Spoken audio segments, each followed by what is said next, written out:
What's up, Thrashers, and welcome back once again to the Thrash Maniac 99 YouTube channel, and I am back with yet another CD collection update video for you guys, as we are now going to talk about the second part of the big Toledo run from a couple of months ago when I went up and visited the Thralls guys, and it was a ton of fun. And like I said in the last update, these all came from 4 different shops in the Toledo Sandusky area. So yeah, I went through part 1 a few weeks back, and here we are talking about part 2 of the Toledo update. And without wasting any more time, let's get started. First, we have Def Leppard, High and Dry. This is the second album from this British, at the time, new wave of British heavy metal band, eventually turned hair metal, pop rock later in the 80s. And yeah, this was pretty celebrated for Def Leppard fans back in the early 80s, and I can see why, because this is easily one of the best Def Leppard albums, and this was the one 80s album I was missing for the longest time, and I kept trying to look for it at shops, couldn't find it until coming across it at one of the shops up there, and I was happy to finally get it, because this is some awesome Nawabum right here, like still very much in the vein of new wave of British heavy metal, but definitely kind of signaling where Def Leppard was going to go on the following album, Pyromania. But still, you got some awesome songs on here, like the opening track, Let It Go, is such a jammer, another hit and run, the title track, and even the ballad Bringing On the Heartbreak does have some nice rockin' riffs to it. On Through the Night, Mirror Mirror, just awesome songs top to bottom. So yeah, this is definitely one of the best Def Leppard albums to have in your collection, and also significant because this was the last one with guitarist Pete Willis before he was booted and replaced by Phil Collen for the remainder of the discography. But yeah, Def Leppard, High and Dry. Alright, and then next up we have Derketa with In Death We Meet.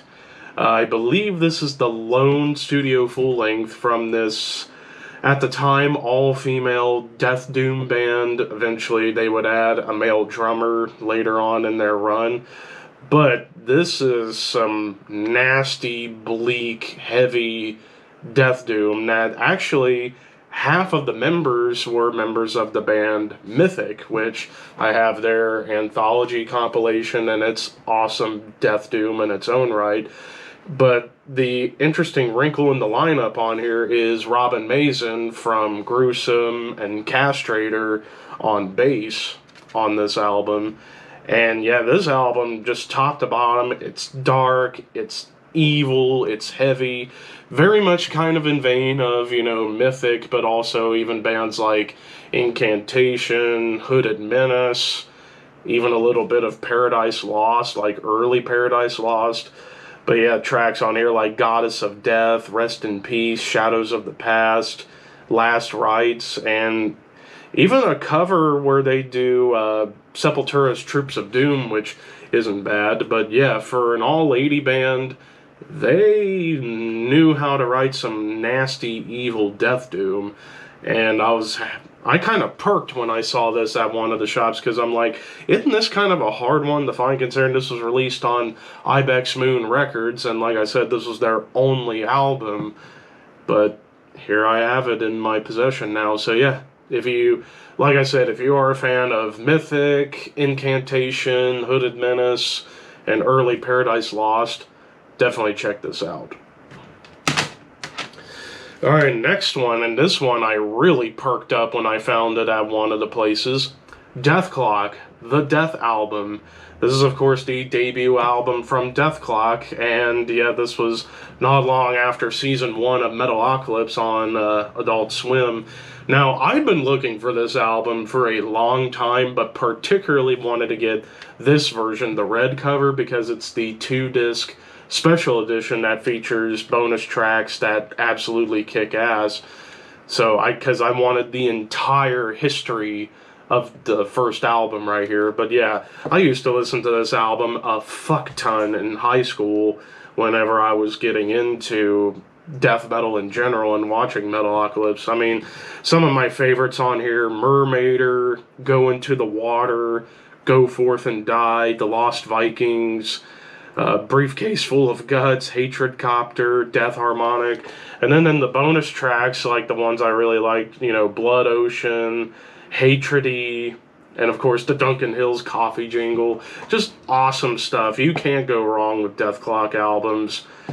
And I still need to get Dethalbum 3 and the Doomstar Requiem soundtrack, and I would pretty much have everything Dethklok wise in terms of studio albums. But yeah, Dethalbum, the first. Alright, and then next up we have Dying Fetus, History Repeats. This is an EP that came out in 2011 on Relapse Records, and this is largely a covers EP that feature recorded covers from all over their career, like as far back as the late 90s. Like they do covers of Dehumanized, Napalm Death, Broken Hope, Bolt Thrower, Pestilence, and Cannibal Corpse. But there is an original on here, Rohypnol, which is a really brutal, techie song, very much like classic Dying Fetus. But out of the covers, I think my favorite on here would be their Bolt Thrower cover, because definitely fits Dying Fetus's style to a T, I would say. Whereas the other covers, really good, but do feel a little bit strange. Whereas the Bolt Thrower cover actually kind of feels a little natural, just the only difference being the vocals are lower than Carl Willett's. But yeah, it was fun that I found this at one of the shops, and I'm happy to have a covers EP from the legendary Fetus. Next up we have Earth Crisis, Destroy the Machines. This is the debut album from this legendary metalcore pioneer, and yeah, I was curious about finding this at one of the shops, considering I was really kind of inspired by watching the Thralls video when they were talking about the Metal Archives, which of course I knew about Earth Crisis years ago and listened to songs off of this album, but never found it until I was like, you know what, if I find this at a shop, I'll get it. And I did. I mean, this is some classic 90s metalcore or metallic hardcore, depending on how you want to actually describe it. But it's heavy, it's gnarly. I mean, the opening two tracks were the songs I knew immediately from Earth Crisis, Forced March and Born from Pain. Like, those are awesome metallic hardcore songs. But the whole album in of itself is just brutal, it's honest. You know, songs like Deliverance, Asphyxiate, The Wrath of Sanity.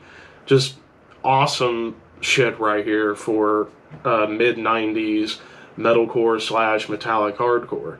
So yeah, if you are a fan of, you know, old school metalcore before it went into the melodic realm, definitely check this out. This is a must-have.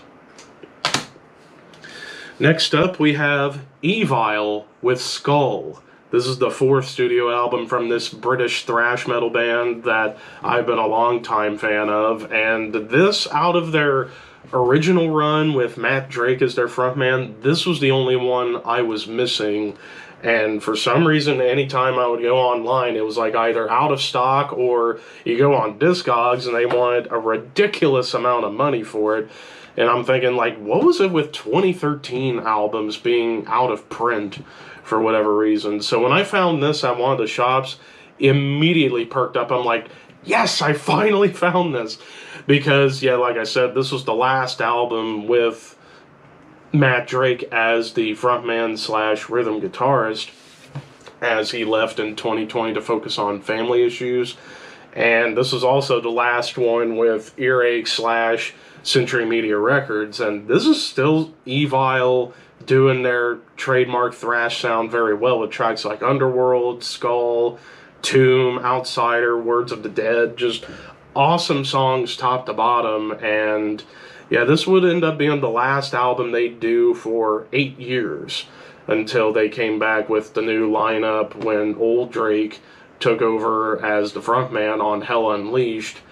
But yeah, it's awesome that I finally found this album, because this was kind of one of the favorites for Evile fans in terms of full lengths. This one was seen as a pretty high favorite among fans, and I can certainly see why.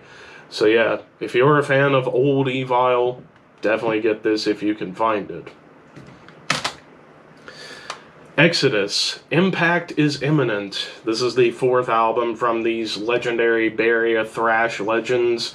And yeah, this was kind of an unexpected grab, and this is actually an OG copy from 1990 on Capitol Records. So yeah, it's pretty well worn, the case, but the disc was in fantastic shape. But yeah, I still say this is the most underrated Exodus album. Like I talked about it in the Exodus ranking I did back in the summer, that, yeah, this album, I don't get why this album gets so much shit. I think it's arguably the heaviest album of their career. It's thrashy, it's fun, it's gnarly. I mean, songs like the title track, AWOL, Lunatic Parade, Objection Overruled, just killer songs, top to bottom. This is easily one of my favorite Exodus albums. If you want to know my full opinion, go check out my ranking of Exodus and you'll understand. But yeah, definitely check this out. Alright, next up we have Fate's Warning, No Exit. This is the 4th studio album from this Connecticut-based progressive metal band. And this was a big shift in their sound where they started to get more into being straight up progressive metal, whereas before it was proggy, but it also had a lot of like US power metal and classic heavy metal overtones, which those moments, like particularly the classic metal overtones, still show up on here, but it's a little heavier and a little more sinister, like thrash metal on here, especially on tracks like Anarchy Divine. Like, that is thrashy for a prog metal song. But yeah, this is some awesome stuff. Like Silent Cries was a really cool track, Shades of Heavenly Death, and the big 20-minute closer, The Ivory Gate of Dreams. And yeah, this was the big shift because this was the first one with Ray Alder as their frontman and is still in the band to this day. And definitely his vocals here are a lot different than his vocals in recent times. Like here, he's doing lots of great high notes that are powerful and huge, but musically, like, not only is it getting more proggy, but it's arguably getting heavier. And this was 1988, so yeah, they were definitely kind of paying attention to what was coming up in the underground, and it's like, we have to stay on top of it and also evolve, so here we are. But yeah, check this out if you haven't. Next up, we have Fozzy, Chasing the Grail. Again, continuing the trend with 4th studio albums. This is the 4th studio album from this heavy metal / alternative metal band that's fronted by Chris Jericho, pro wrestling legend and future WWE Hall of Famer. So, for those who aren't familiar with Fozzy, so this band formed back in the early 2000s with pro wrestling legend Chris Jericho, because he's a massive metalhead, and he got together with Stuck Mojo guitarist Rich Ward, and both bonded over their mutual love of both heavy metal and pro wrestling, because Rich was a big pro wrestling fan and grew up watching like everything, and he was a big ECW fan, and he saw Jericho on tape. And the story goes that apparently sometime in the mid to late 90s, while Jericho was in WCW, he was in Jacksonville, Florida, and was going to go see Testament live, and friends of his were telling him, check out the opening band Stuck Mojo, because they're all big fans of yours. And he didn't know what to think, so when Rich and Stuck Mojo found out, hey guys, Chris Jericho's here, they're like, where? Because they were huge fans of Jericho, despite him not being super well known at the time. So they met, hit it off, and became pretty much best friends for life. And then in the early 2000s, Jericho wanted to sing, and Rich wanted to play riffs with him. And they formed Fozzy, and initially they were doing just cover songs. It wasn't until really their 3rd album where they went into originals, and this was the 4th album overall and the 2nd with all originals. And I gotta say, Fozzy, I think, is a very underrated band. Like, they write really cool riffs, Jericho, kind of his singing voice reminds me a little bit of Ozzy Osbourne at times. And this album, arguably the heaviest of the Fozzy catalog, because, dare I say, when it gets really heavy, it's almost to the level of bands like Fear Factory, because on this album there's a lot of really cool syncopation with the bass and the drums and the riffs to make you think, am I listening to Fear Factory? But songs like Martyr No More, Grail, Let the Madness Begin, Watch Me Shine, even the closer, Wormwood, dare I say a progressive metal song, because it's 13 minutes of awesome songwriting. Like, again, if you've slept on this band, if you're not a pro because you're not a wrestling fan and don't like Chris Jericho, I'd say give him a shot. Particularly everything from Do You Want to Start a War on back to All That Remains. That's a good period of albums to get into. But I would say particularly this one and All That Remains are the must listens. But yeah, check this out. Next up we have Gatecreeper, An Unexpected Reality. This was the latest EP from these Arizona death metal monsters. And this was back in 2021 on Closed Casket Activity. So this was, I think, in between when they were coming out of Relapse and about to join up with Nuclear Blast. So this was the release that came out in between. And this is a very strange EP. Like, it's only 20 plus minutes.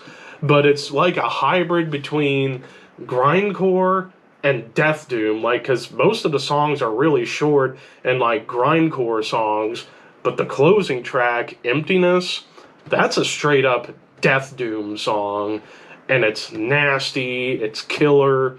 I mean, then again, you can't go wrong with Gatecreeper. Like, hell, even the new album is absolutely fantastic, and definitely look out for that being on my year-end list. But yeah, this was what came before that album and after Deserted. So yeah, it's pretty cool that I found this and now have pretty much everything Gatecreeper. So yeah, check this EP out if you haven't.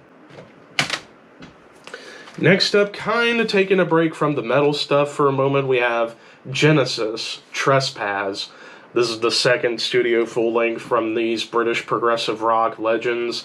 And yeah, this came out in 1970, and this was right before the era where Phil Collins came in as the drummer, and this was still during the classic Peter Gabriel era. And really the thing that drove me to want to get this album in particular is the closing song, The Knife. For 1970, that's kind of a proto-prog metal song, because it's got like a little bit of a kind of a Black Sabbath heaviness to it, and it's filled with riffs and great solos.